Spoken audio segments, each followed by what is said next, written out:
কৃষক যদি ভালো থাকে তাহলে বাংলাদেশের মানুষ ভালো থাকবে। কি ঠিক বলছি না ভুল বললাম? ঠিক? কে কথাটা ঠিক বলছে? ইনশাআল্লাহ আপনাদের চিন্তা করার কোনো কারণ নাই। এই এলাকার সহ পুরা দিনাজপুর, ঠাকুরগাঁও, পঞ্চগড়, সমগ্র এই রংপুর বিভাগের যত মায়েরা আছেন সবার কাছে ধীরে ধীরে আমরা ফ্যামিলি কার্ড পৌঁছে দেব। 3.5 লক্ষ মানুষ এই খালের পানি সুবিধা পাবে। এই খালের পানি বিভিন্ন ভাবে তারা ব্যবহার করতে পারবে। এবং শুধু তাই নয়, সবচেয়ে বড় যে বিষয়টি হচ্ছে এই এলাকার কৃষক ভাইরা, এই এলাকার কৃষানী বোনেরা, তারা যে ফসল উৎপাদন করবে, এখন যেই ফসল উৎপাদন হচ্ছে তার থেকে প্রায় 60,000 মেট্রিক টন বেশি ইনশাআল্লাহ ফসল উৎপাদিত হবে। প্রিয় ভাই বোনেরা, নির্বাচনের আগে আমরা বলেছিলাম কতগুলো কথা, অনেক কথার মধ্যে কয়েকটা জরুরি কথা আমরা বলেছিলাম। কি কথা? যে আমরা জানি বাংলাদেশে যে প্রায় 20 কোটি মানুষ, এই 20 কোটি মানুষের বেশিরভাগ থাকে গ্রাম অঞ্চলে, এবং তাদের মধ্যে বেশিরভাগ মানুষ বাস করে, তাদের প্রধান পেশা হচ্ছে কৃষি। তারা গ্রামে বাস করে, তাদের প্রধান পেশা হচ্ছে কৃষি। এবং কৃষি যদি বাঁচে তাহলে বাংলাদেশে, কৃষক যদি ভালো থাকে তাহলে বাংলাদেশের মানুষ ভালো থাকবে। কি ঠিক বলছি না ভুল বললাম? ঠিক? কে কথাটা ঠিক বলছে? আমাদেরকে সারা দেশে আমরা এইভাবে খাল খনন কর্মসূচি শুরু করেছি আনুষ্ঠানিকভাবে। আজকে এই খাল খননের মাধ্যমে আমরা যেরকম পানির সমস্যার সমাধান করব, একইভাবে এই খাল খননের মাধ্যমে আমরা দুই পাশে ফলের গাছ লাগাবো, দুই পাশে যেগুলা মূল্যবান গাছ আছে সেগুলা লাগাবো, যাতে দেশের সম্পদ বৃদ্ধি হয়। আরেকটা বিষয়, এখন যেহেতু খালে পানি নাই, নদীতেও পানি নাই, আমাদের কি করতে হয়? এই যে ডিপ টিউবওয়েল দিয়ে আমাদেরকে মাটির নিচ থেকে পানি বের করে আনতে হয়। এখন চিন্তা করে দেখেন তো, আজকে থেকে 10 বছর আগে আপনি যতটুকু গভীরে গেলে পানি পাইতেন, এখন পান আরো গভীরে যাইতে হয় না? কি আরো গভীরে যেতে হয়? এখন আর অনেক গভীরে যেতে হয়। আগে যদি আপনি 50 ফিট গেলে পানি পাইতেন, এখন হয়তো 300 ফিট যেতে হয়, তাই না? ওই পানিও তো কমে যাচ্ছে, কিন্তু ওই পানি যদি কমে যায় তাহলে তো আমাদের করতে হবে।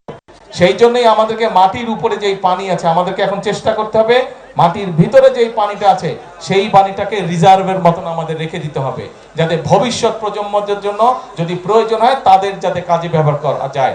এবং আমাদেরকে মাটির উপরে যেই পানি আছে সেই পানিটা যতটুকু সম্ভব সৎ ব্যবহার করা যায় সুন্দরভাবে পরিকল্পনা করে, খাল খনন করে, নদী খনন করে আমাদেরকে মাটির উপরের পানিটা ধরে রাখতে হবে।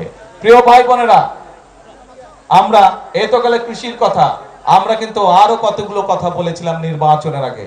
আমরা বলেছিলাম এই যে এখানে অনেক মা বোনেরা বসে আছে, গৃহিণীরা বসে আছে, আমরা বলেছিলাম এই সারা বাংলাদেশে 4 কোটি পরিবার আছে।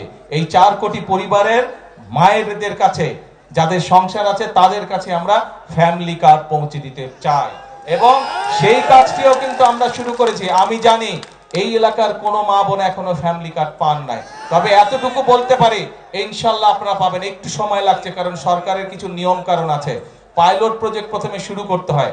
আমরা সেই পাইলট প্রজেক্টের কাজ শুরু করেছি, সেখানে আমরা 37,000 মায়ের কাছে, বোনের কাছে আমরা ফ্যামিলি কার্ড পৌঁছে দিয়েছি।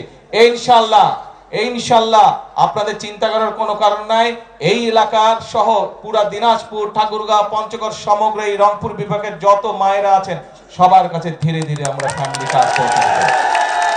আমরা এই খাল খনন কর্মসূচির মাধ্যমে সেই বাংলাদেশ আমরা গড়ে তুলতে চাই, যেই বাংলাদেশে মানুষ তার নিজের অধিকার প্রতিষ্ঠিত করতে পারবে, যেই বাংলাদেশে মানুষ অর্থনৈতিকভাবে এবং রাজনৈতিকভাবে শক্তিশালী অবস্থানে থাকবে। আমরা সেই বাংলাদেশ গড়ে তুলতে চাই, এবং সেজন্যই আমি সব সময় একটা কথা বলি, সেই কথাটি হচ্ছে করব কাজ, তারপরে কে গর্ব দেশ, সবার আগে ভাই, ওই যে দূরে যারা আছেন সবার আগে কে? বাংলাদেশ। আসুন আমরা আমাদের সেই বাংলাদেশকে গড়ে তুলি। আজকে এই যে খাল কাটা কর্মসূচি, এটি হোক আমাদের প্রতিজ্ঞা, এটি হোক আমাদের শপথ। ইনশাআল্লাহ এই খাল খনন কর্মসূচি কতটুকু সফল হলো আমি খবর রাখবো। ইনশাআল্লাহ আবার আমি এই খাল খনন যখন শুনবো যে এই খাল 12 কিলোমিটার খাল কমপ্লিট হয়ে গেছে, ইনশাআল্লাহ আমি দেখতে আসবো এই খাল খনন কর্মসূচি কতটুকু। আবার দেখা হবে আপনাদের সঙ্গে এই খালের পাড়ে, ইনশাআল্লাহ আবার দেখা হবে এই এলাকার মানুষের সাথে। সেই পর্যন্ত ইনশাআল্লাহ ভালো থাকবেন, এই কর্মসূচিকে সকলে মিলে ইনশাআল্লাহ সফল করবেন। আল্লাহ হাফেজ। বাংলাদেশ জিন্দাবাদ, বাংলাদেশ জিন্দাবাদ, বাংলাদেশ জিন্দাবাদ।